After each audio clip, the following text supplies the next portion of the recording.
इन 60-65 बरस के चचा चच्ची का झगड़ा ख़त्म ही नहीं होता था। एक बार के लिए तो मैंने सोचा कि चाचा चाची से बात करूं, क्यों लड़ते रहते हैं वो, आखिर बात क्या है। फिर सोचा मैं 2-3 दिन मेहमान हूं, इनकी निजी ज़िंदगी में यूं दखल अंदाज़ी करना ठीक नहीं। मगर थोड़ी देर बाद ज़ोर ज़ोर से चाची की बुड़बुड़ाने की आवाज़ें आईं तो मुझसे रहा नहीं गया।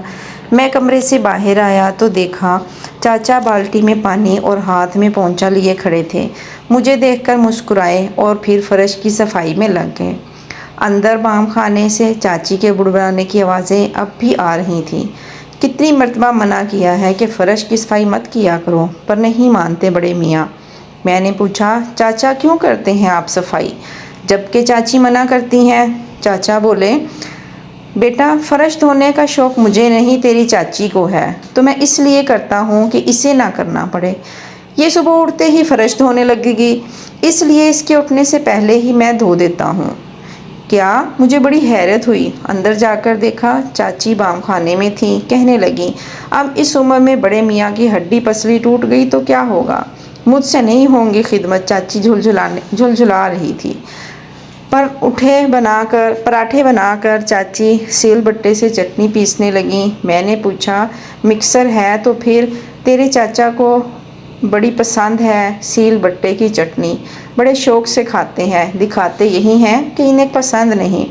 इधर चाचा भी नहा धोकर फारिग हो चुके थे। इनकी आवाज़ मेरे कानों में पड़ी, बेटा इस बूढ़ी से पूछ रोज़ाना मेरे चप्पल कहाँ छुपा देती है, मैं ढूंढता हूँ और इसको मज़ा आता है।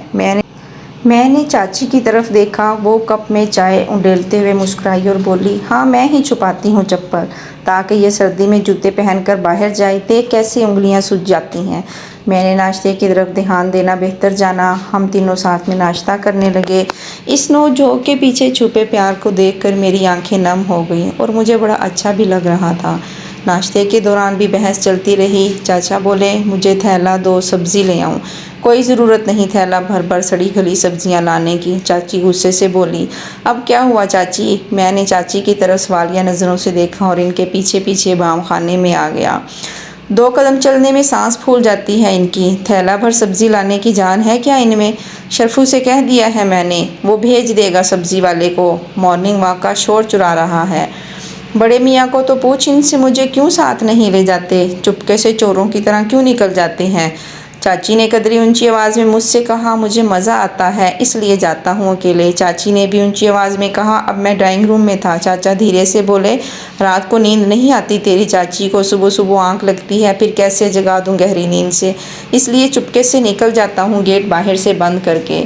इस नोक झोंक पर मुस्कुराता मैं अपने कमरे में आ गया। कुछ देर बाद खिड़की से देखा तो बाहर चाचा चाची के पीछे भाग रहे थे। अरे कहाँ भागी जा रही हो, मेरे स्कूटर की चाबी लेकर आओ, लाओ इधर दो चाबी। हाँ नज़र नहीं आता और स्कूटर चलाने की कोई ज़रूरत नहीं, हम रिक्शा कर लेंगे। चाचा चीख रही थी, ऑटो रिक्शा वाला अगवा कर लेगा बूढ़ी को। हाँ तुम्हें तो सुकून हो जाएगा। चाचा और चाची की ये नोक झोंक चलती रहती थी, मगर मैं आज समझा था इनकी तकरार के पीछे छुपी इनकी बेपनाह मोहब्बत और एक दूसरे की फ़िक्र। मैं आज समझा, मोहब्बत वो नहीं जो कोई किसी से कर रहा है, मोहब्बत वो है जो कोई किसी से निभा रहा है।